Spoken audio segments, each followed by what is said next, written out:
Dear students, बच्चे आज मैं आपके सामने एक बेहद इंपॉर्टेंट तथ्य पेश करने जा रहा हूं। एक बेहद इंपॉर्टेंट फैक्ट पेश करने जा रहा हूं। होपफुली आप जो मैं समझा रहा हूं उसे समझने की कोशिश भी करेंगे और इन फ्यूचर आप उसे मद्देनजर रखते हुए ही आगे बढ़ेंगे।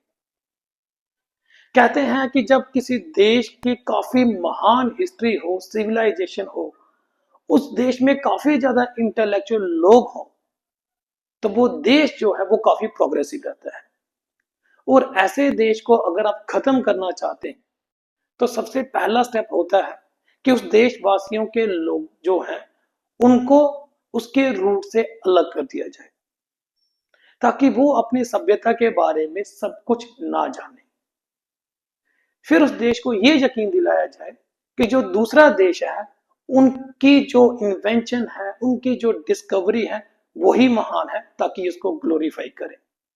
और थर्ड स्टेप आता है कि ये अपनी सिविलाइजेशन में कृतियां ढूंढे, ड्रॉबैक ढूंढे और सिर्फ उसे क्रिटिसाइज करे।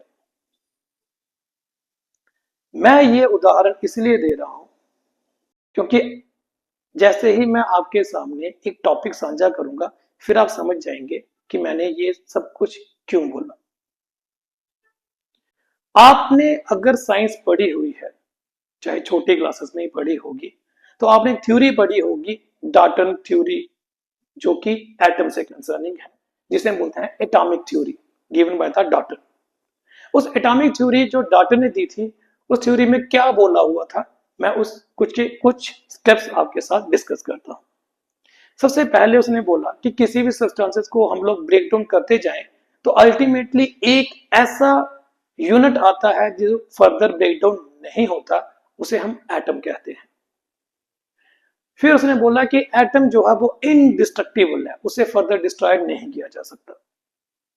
थर्ड बोला कि एटम की क्वालिटी बिल्कुल सेम होती है जो कि जिस सब्सटेंसेस का वो हिस्सा होता है। और फिर उसने बोला कि भाई एटम दो फॉर्म में रहता है, जहां तो मोशन में, या फिर एब्सोल्युटली इन रेस्ट स्टेज।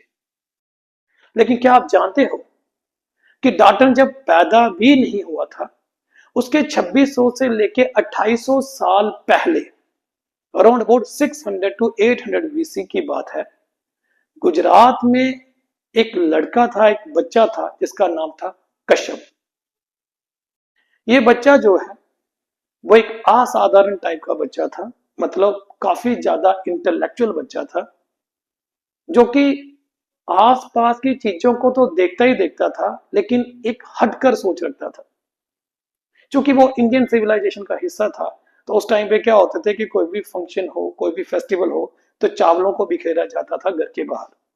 तो उसने एक दिन देखा कि चींटी जो है वो चावल को तोड़ते जा रही है और छोटे छोटे हिस्से करके वो अपने नेस्ट में उसे लेके जा रही है। तो कश्यप के दिमाग में आया कि सब्सटेंसेस को हम तोड़ सकते हैं और ये तोड़ तोड़कर छोटे छोटे हिस्सों में डिवाइड हो सकता है, और पक्का कोई स्टेज तो आती होगी जब ये फर्दर डिवाइड नहीं होता होगा। ये उस बच्चे की सोच थी। धीरे धीरे उसने इसके ऊपर वर्कआउट भी किया और आगे जाके ये फाउंडर भी बने। किसके फाउंडर बने? ये विशेषका के। इन्होंने आगे जाके एक थ्योरी दी और वो थ्योरी थी परमाणु के ऊपर बेस्ड। अब परमाणु वर्ड क्या होगा? परमाणु वर्ड जो है वो अगर इंग्लिश में बोलो तो उसका मतलब होता है एटम। अब देखिए, इसने परमाणु थ्योरी जो दी हुई थी उसके पास्टुलेट मैं आपके साथ डिस्कस करूंगा, फिर आप समझ जाएंगे ये पास्टुलेट कैसे है।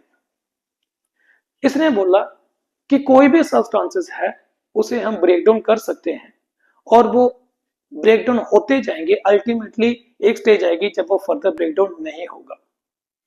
वो स्टेज का जो पार्टिकल है जो फर्दर ब्रेक डाउन नहीं हो रहा उसे हम लोग परमाणु कहते हैं। परमाणु को फर्दर ब्रेक डाउन नहीं किया जा सकता। परमाणु की जो क्वालिटी होती है वो बिल्कुल सेम ही रहती है जिस सब्सटेंसेस को तोड़कर उसे बनाया गया है, मतलब जिसका ये हिस्सा है। परमाणु दो स्टेज में रहता है, जहां तो ये हमेशा रेस्ट में रहेगा, जहां हमेशा मोशन में रहेगा। अब आप कहेंगे कि मैं तो बिल्कुल डाल्टन की थ्योरी के पोस्टुलेट बोल रहा हूं। वो इसीलिए क्योंकि आपने पढ़ा ही डाल्टन थ्योरी है। आपने कश्यप द्वारा दी गई थ्योरी, जो कि बड़े होकर उसका नाम डाला गया था कन्नाट। तो आपने ऋषि कन्नाट की थ्योरी जो है, जो कि परमाणु के ऊपर बेस्ड थी, वो नहीं पढ़ी हुई है। क्योंकि आपने ऋषि कन्नाट की थ्योरी ही नहीं पढ़ी हुई है, so how could you glorify your own rishis, है ना। इट मीन्स हमने फॉरेन की जो थ्योरी है, जो दी गई है, उसे तो ग्लोरीफाई किया, लेकिन हमारे ही जो एंसेस्टर ने थ्योरी दी हुई है, उसे हमने देखा तक नहीं, पढ़ा तक नहीं। आई एम नॉट सेइंग कि डाल्टन ने वो थ्योरी ऋषि कन्नाद की कॉपी की होगी। दोनों के बीच में काफी समय का डिफरेंस है, और हो सकता है डाल्टन ने अपनी जजमेंट निकाली हो, अपने एक्सपेरिमेंट करके इसे प्रूव किया हो। बट द फैक्ट इज, जिस व्यक्ति ने डाल्टन से 2600 से 2800 साल पहले ये थ्योरी दे दी थी, उसकी एप्रिसिएशन कहां है। और अगर बीइंग एन इंडियन हम उस थ्योरी को 2600 साल पहले पकड़ते और उसके ऊपर वर्कआउट करते, तो शायद आज हमारा काम किसी और माइलस्टोन को टच कर चुका होता। लेकिन सभ्यता, उसकी रूट से जब अलग किया गया, तो ऑब्वियसली बात है हमारी प्रोग्रेस भी वहीं पर हैम्पर होगी।